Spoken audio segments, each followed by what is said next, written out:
Magandang gabi, Oriental Mindoro. Ika-13 sa buwan ng Setyembre, taong 2012. Ito po ang TVNet Newsline. At sa ulo ng ating mga balita, mga pasaway ng motorista huli sa checkpoint. Operasyon ng greenhouse sa probinsya palalakasin. At ilang mga gurong mula sa iba't ibang dibisyon ng DepEd Region 4 Mimaropa sumailalim sa Biodiversity Conservation Seminar. At detalye ng ating mga balita. Kasabay ng pagpasok ng buwan ng Setyembre ang lalo pang paglamig ng panahon. At dahil sa mga pagulang nararanasan sa kasalukuyan, patuloy ang paalala ng Kagawaran ng Kalusugan hinggil sa pag-iingat sa panahong tulad nito, lalong higit ng mga kabataan na mabilis na tamaan ng sakit, gaya ng ubo, sipon at lagnat. Kabilang sa mga malimit tinatamaan ng sakit tuwing tag-ulan, ang mga batang pumapasok sa eskwelahan at nauulanan sa kanilang pagpasok at pag-uwi, kung kaya't paalala sa mga magulang na ugaliing pagdalhin ng payo o kapote ang kanilang mga anak upang maiwasan ang pagkakasakit ng mga ito. Samantala, dahilan naman sa hindi pa rin nawawala ang banta ng dengue, patuloy pa rin ang pagmamonitor ng Kagawaran ng Kalusugan hinggil dito. Ngunit gaya ng kanilang tuwinang paalala, pinakamainam na solusyon upang maiwasang tamaan nito ang pananatiling malinis ang paligid, lalong higit ng imbakan ng tubig upang walang pamahayan ang mga dengue-carrying mosquito.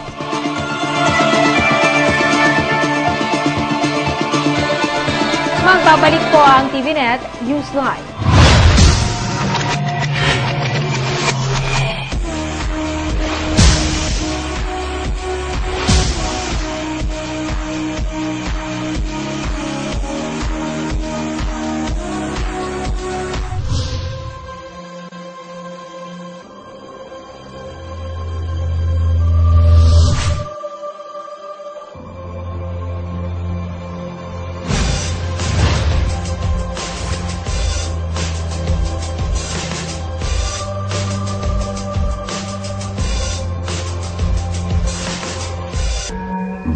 Kasi kumabit.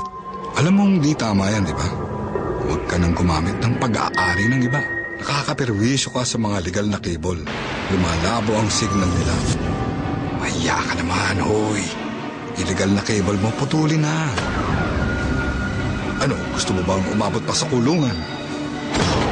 Umiwas ka na sa gulo tsaka skandalo. Huwag maging kabit. Magpakabit ng tama ngayon. Supported by PCT. Naglalayong lubusang maunawaan ang ilang mga asignatura sa larangan ng siyensya, isang samahan na nagbigay ng oportunidad sa mga mag-aaral sa lungsod upang aktwal na makita ng mga estudyante ang iba't ibang mga kagamitan at pakahulugan na makikita sa kalawakan. Ang pagsilip gamit ang telescope, film viewing, mga larawan o exhibit at ang tinatawag na space doll, kung saan bida ang planeta, bituin, asteroid, meteors at iba pang nasa kalawakan. Ang ilan lamang sa nagpamangha sa mga mag-aaral ng iba't ibang institusyon sa lungsod na nakiisa sa aktibidad. Para sa marketing executive ng Sky Explorer na si Suzette Leido Balahadia, ito pa lamang ang kauna-unahang pagkakataon na magkaroon ng ganitong gawain sa lungsod, kung saan ikinagagalak nila na marami ang nakiisa dito, kung saan sa pamamagitan ng mga astronomers ay lubusang naipaliwanag at nabibigyang kasagutan ng anumang ipaaabot ng mga estudyante patungkol sa kalawakan. Yes, very much. Kasi we're giving more information na hindi natin makikita basta in reading lang.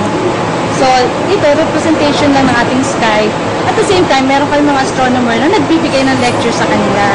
So, yun ang mga tools na makakapag-encourage sa ating mga students para ma-ano nila ang astronomy. If they really want to take astronomy as their course in college, meron na rin po tayong na ino-offer na degree sa Manila. So, ito po, parang lalong ma-enhance ang kanilang gustuhang matuto ng astronomy. Samantala, ayon naman sa isa sa mga estudyante na naroroon, malaking adbentahe para sa kanila na aktwal nilang nakikita ang kabuuan ng solar system Naanilay sa libro lamang nila ito nababasa. It would help us kung ano po man yung aming course na makukuha, or it will help us if one day in my life I would like to be a scientist.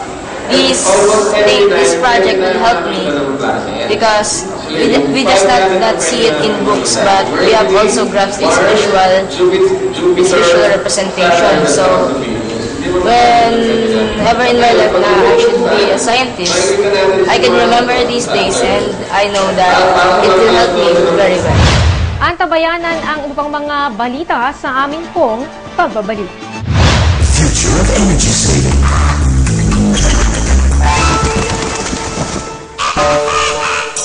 The new Panasonic air conditioner, now with EcoNavi. It monitors activity and directs airflow to only where it's needed to reduce waste. It also adjusts to changing conditions to save even more. It just takes one touch to change the future. Panasonic lets you enjoy the life that you deserve. Live easily, comfortably, and in style. Panasonic understands you, your lifestyle, and your environment as it innovates to give you all that you want and all that you need.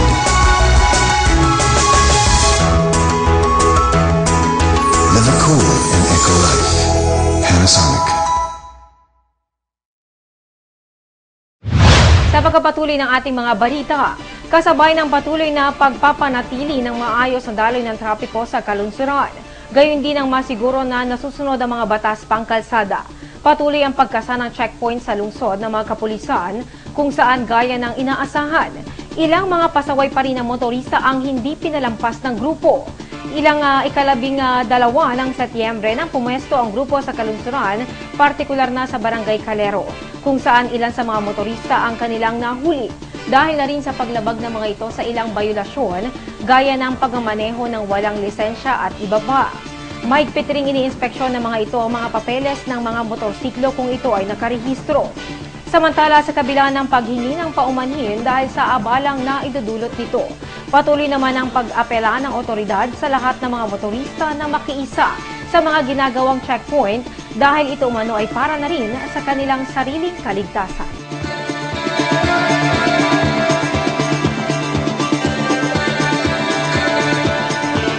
Sa ibang balita, sa ilalim ng temang Strengthening Education for Effective Biodiversity Conservation, Educator and Stakeholders Partnership, ilang mga gurong mula sa DepEd ng Calapan Division, Occidental at Oriental Mindoro Division ang sumailalim sa seminar hinggil sa biodiversity conservation sa inisyatibo ng MBCFI o Mindoro Biodiversity Conservation Foundation Incorporated, kung saan pangunahing puntos ng aktibidad na mas mapalawak pa ang pagpahalaga sa kalikasan. Naging panauhing pandangal sa isinagawang opening ceremony ng gawain ang Regional Director ng DepEd na si Dr. Sinforosa Guiñares na nagpaunlak ng mensahe para sa lahat ng gurong naroroon hinggil sa kanilang ginagampanan sa komunidad at ang kanilang malaking kontribusyon sa pangangalaga ng kalikasan sa pamamagitan ng pagkintil sa isipan ng kanilang mga mag-aaral ang kahalagahan nito. Samantala, 4 na araw uusad ang naturang gawain kung saan isa lamang ang paglilinis sa baybaying dagat sa kanilang mga aktibidad na isasagawa.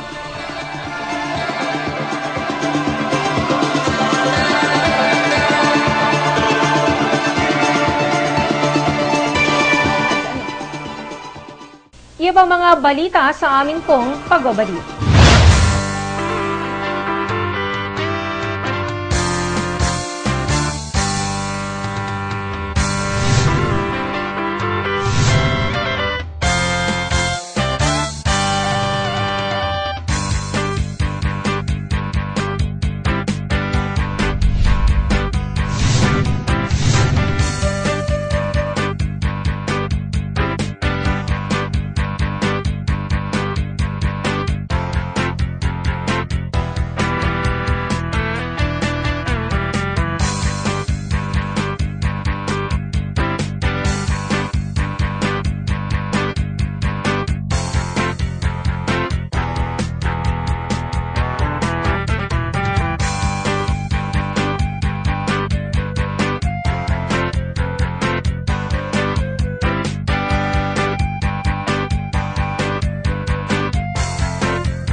inisyatibo ng Department of Agriculture Region 4 Mimaropa, isang training seminar hinggil sa greenhouse operations and maintenance and protective cultivation of vegetables. Ang idinaos na dinaluhan ng mga benepisyaryo ng mga greenhouse sa probinsya at ng iba pang mga nakatakdang bigyan nito. Ayon kay HBCDP Coordinator Region 4 Mimaropa, Shoni Sino, ang greenhouse ay para sa mga gulay na off-season, gaya ng kamatis, kung saan maaari ring magtanim ng mga gulay na nagmumula sa bagyo, gaya ng broccoli at ang magbibigay anya ito ng malaking kita sa mga Mindoreño. Yan sa greenhouse kasi pwede kang magpatubo. Yun yung tinatawag nating off-season vegetable production. Kasi yung greenhouse na yan, design yan, kasi katulad ng tomato, pag rainy season, mahirap siyang patubuin. So, pag controlled yung structure, yung greenhouse, so, pag ganyang tag-ulan, di ba, ang hirap magpatubo ng tomato. So, under dyan sa greenhouse, pwede tayong makapag-produce. Na pag rainy season, ang mahal-mahal ng tomato. So, pag nakapag-produce tayo, ang farmers, mahal ang tomato pag ano so mas lalaki ang income niya. Ganun pa man, ilan sa kanilang mga nabigyan na ng greenhouse ang hindi napapanatili ang operasyon at walang mga tanim na mga gulay, kung kaya't inilunsan nila ang pagsasanay upang mabigyan ng sapat na kaalaman ang mga greenhouse operators at mapanatili ang pamahala nito. Nangyayari, nakikita namin walang nakatanim, kaya sinasamahan namin ng training para matuto sila kung paano ang tamang pagtatanim sa loob ng greenhouse. Samantala, nagpapasalamat naman si Assistant Provincial Agriculturist Eli Vargas sa nasabing aktibidad, kung saan inaasahan nila na dahil dito ay magiging operational ang mga non-operational na greenhouse sa buong probinsya. Nagpapasalamat tayo dahil ang Department of Agriculture sa pamumuno ni Secretary Alcala may mga ganong programa na talagang nakatuon doon sa pagpapalago ng ating produksyon sa gulayan. Kaya inaasahan natin na sa 3 araw na to ay yung mga non-operational na greenhouse ay magiging operational kasi importante rin naman na maging pakipakinabang yung mga intervention ng national government. At yan po ang kabuuan ng mga balitang nakalap ng Newsline Staff and Crew para sa araw na ito. Para po sa inyong comments o suggestions, mga balita at impormasyon na nais niyong iparating sa aming programa. Tumawag po lamang sa TVNet hotline sa numero bilang 043-288-4240. Maaari ring mag-log on sa www.tamaravision.net, ang official website ng Tamara Vision Network Incorporated. Ito po ang TVNet Newsline, katotohanan at serbisyo hatid sa mga Mindoreño.